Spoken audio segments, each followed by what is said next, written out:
Buenas tardes y feliz miércoles. Esta semana quiero hablar de lo que creemos sobre la autoridad de nuestra Iglesia, específicamente la autoridad del Papa. Algunas cosas en teología son opcionales para creer. Por ejemplo, ¿había realmente solo un hombre y una mujer para empezar?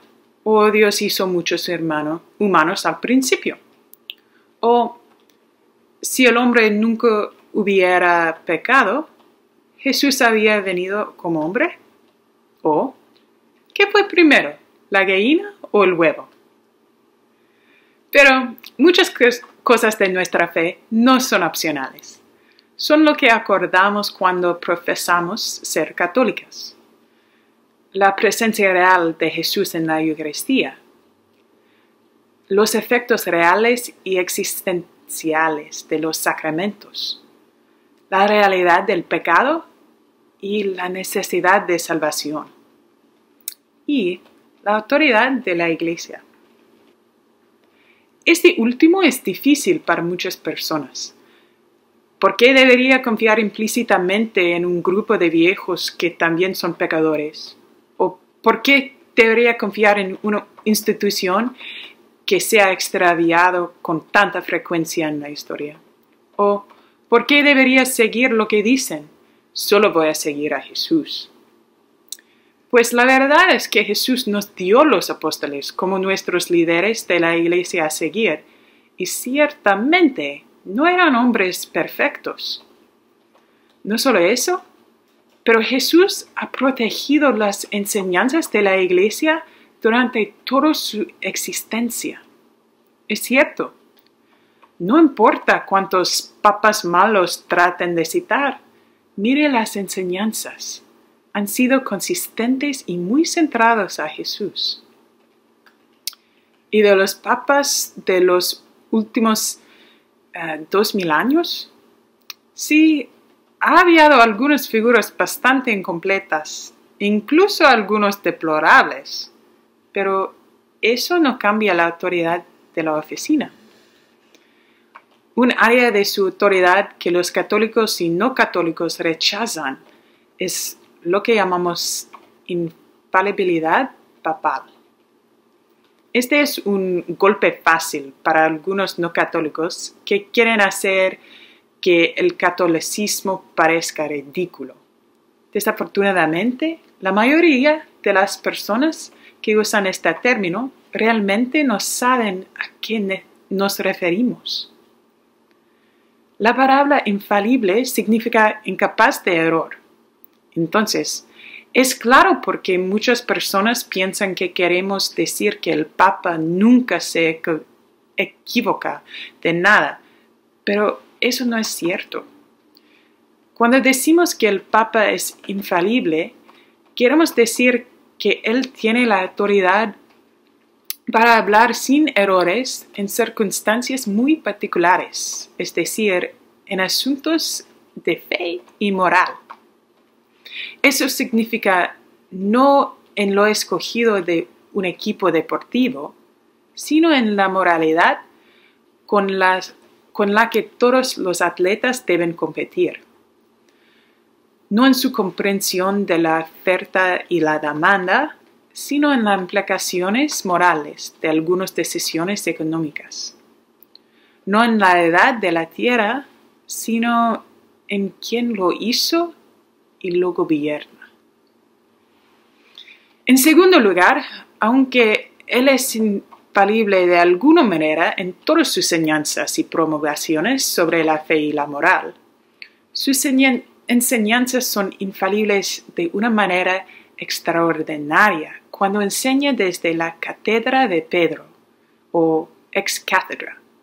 En estos casos, sus enseñanzas no solo son verdaderas, también son dogmáticas, lo que significa que los católicos están obligados en conciencia a aceptar esta enseñanza como parte de nuestras creencias.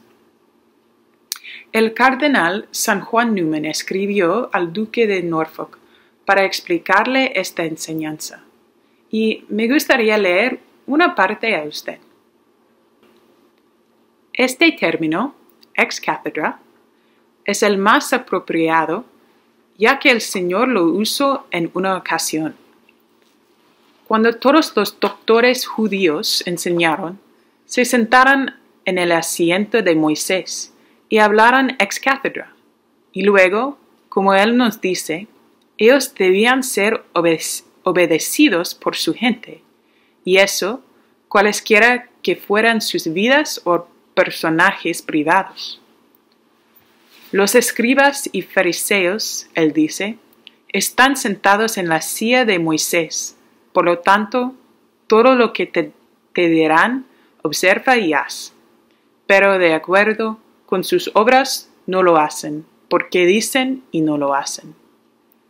Él, el Papa, habla ex cátedra o infaliblemente cuando habla primero como el Maestro Universal, segundo, en nombre y con la autoridad de los apóstoles, tercero, en un punto de fe o moral, cuarto, con el propósito de obligar a cada miembro de la Iglesia a aceptar y creer su decisión. Estas condiciones, por supuesto, contraen el alcance de su infalibilidad. Entonces, Biouart, hablando del Papa, dice: ni en la conversación, ni en la discusión, ni en la interpretación de las Escrituras o de los padres, ni en la consulta, ni en dar sus razones para el punto que él ha definido, ni en responder cartas, ni en deliberaciones privadas, suponiendo que está exponiendo las suyas. Y por esta sencilla razón, porque en estas diversas ocasiones de decir o lo que piensa, no está nacida del doctor universal. Pero dado que el proceso de definición de la verdad es humano, está abierto a la posibilidad de error.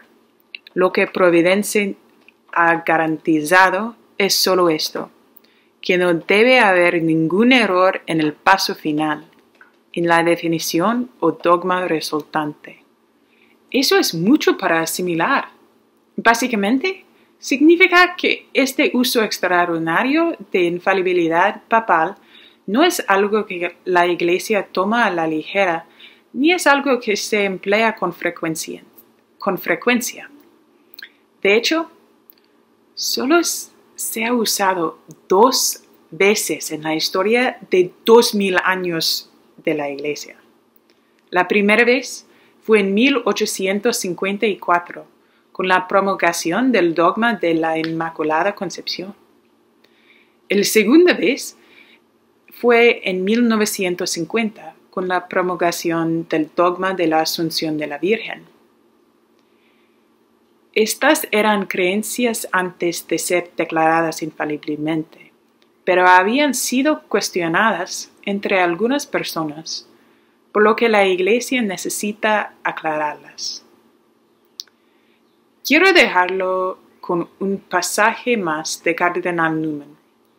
Él está citando una carta pastoral de los obispos suizos a fines del siglo XVIII.